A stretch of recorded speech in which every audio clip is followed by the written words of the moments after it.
خطبہ نمبر 188۔ اس خطبے میں امیر المومنین حضرت علی علیہ السلام نے تقوی کی اہمیت، قبر کی ہولناکی اور اللہ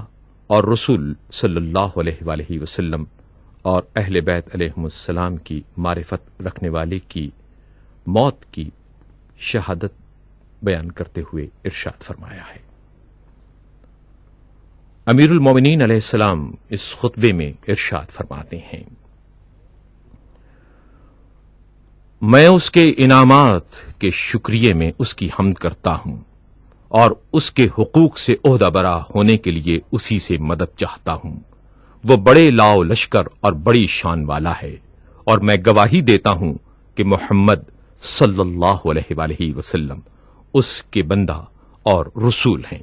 جنہوں نے اس کی اطاعت کی طرف لوگوں کو بلایا اور دین کی راہ میں جہاد کر کے اس کے دشمنوں پر غلبہ پایا، ان کے جھٹلانے پر لوگوں کا ایکا کر لینا اور ان کے نور کو بجھانے کے لیے کوشش و تلاش میں لگے رہنا ان کو اس تبلیغ و جہاد کی راہ سے ہٹا نہ سکا۔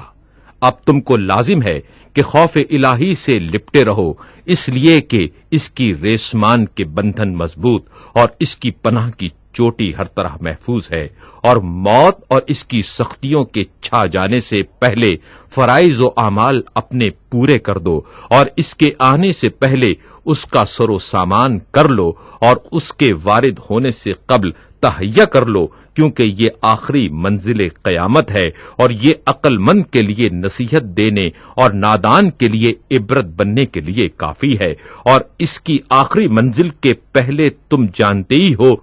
کہ کیا کیا ہے،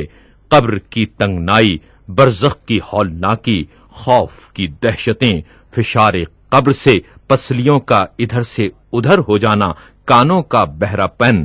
لحد کی تاریکی، عذاب کی دھمکیاں، قبر کے شگاف کا بند کیا جانا اور اس پر پتھروں کی سلوں کا چن دیا جانا۔ اے اللہ کے بندو، اللہ سے ڈرو، ڈرو، کیونکہ دنیا تمہارے لیے ایک ہی ڈھرے پر چل رہی ہے، اور تم اور قیامت ایک ہی رسی میں بندھے ہوئے ہو۔ گویا وہ اپنی علامتوں کو آشکارا کر کے آ چکی ہے اور اپنے جھنڈوں کو لے کر قریب پہنچ چکی ہے اور تمہیں اپنے راستے پر کھڑا کر دیا ہے۔ گویا کہ وہ اپنی مصیبتوں کو لے کر تمہارے سر پر کھڑی ہوئی ہے اور اپنا سینہ ٹیک دیا ہے، اور دنیا اپنے بسنے والوں سے کنارہ کشی کر چکی ہے اور انہیں اپنی آغوش سے الگ کر دیا ہے۔ گویا وہ ایک دن تھا جو بیت گیا اور ایک مہینہ تھا جو گزر گیا، اس کی نئی چیزیں پرانی اور موٹے تازے جسم دبلے ہو گئے، ایک ایسی جگہ میں پہنچ کر جو تنگ و تار ہے، اور ایسی چیزوں میں پھنس کر جو پیچیدہ و عظیم ہیں، اور ایسی آگ میں پڑھ کر جس کی ایذائیں شدید، چیخیں بلند، شعلے اٹھتے ہوئے، بھڑکنے کی آوازیں غضبناک، لپٹیں تیز، بجھنا مشکل، بھڑکنا تیز، خطرات دہشت ناک،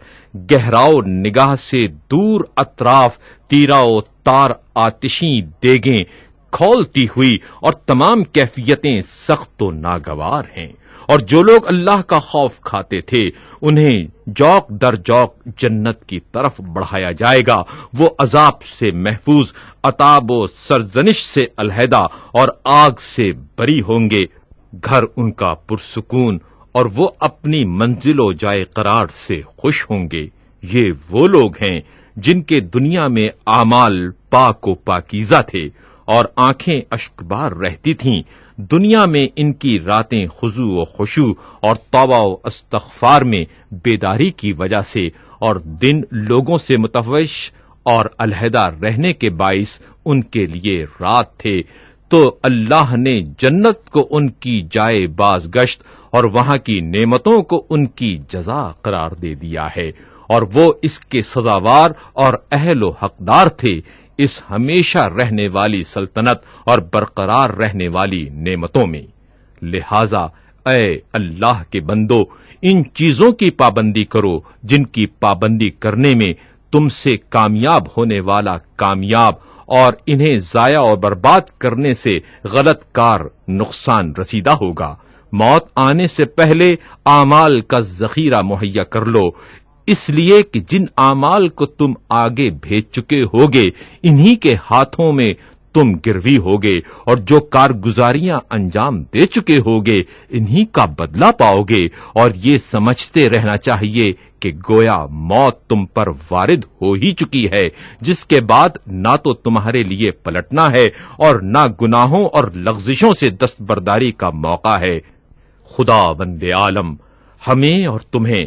اپنی اور اپنے رسول صلی اللہ علیہ وآلہ وسلم کی اطاعت کی توفیق دے، اور اپنی رحمت کی فراوانیوں سے ہمیں اور تمہیں دامن عفو میں جگا دے۔ زمین سے چمٹے رہو، بلاء و سختی کو برداشت کرتے رہو، اور اپنی زبان کو خواہشوں سے مغلوب ہو کر اپنے ہاتھوں اور تلواروں کو حرکت نہ دو، اور جن چیزوں میں اللہ نے جلدی نہیں کی ان میں جلدی نہ مچاؤ۔ بلا شبہ تم میں سے جو شخص اللہ اور اس کے رسول اور ان کے اہل بیت کے حق کو پہچانتے ہوئے بستر پر بھی دم توڑے وہ شہید مرتا ہے، اور اس کا اجر اللہ کے ذمے ہے، اور جس عمل خیر کی نیت اس نے کی ہے اس کا ثواب اسے ضرور ملے گا، وہ ثواب کا مستحق ہو جاتا ہے، اور اس کی یہ نیت تلوار سونتنے کے قائم مقام ہے۔ بے شک ہر چیز کی ایک مدت اور میعاد ہوا کرتی ہے۔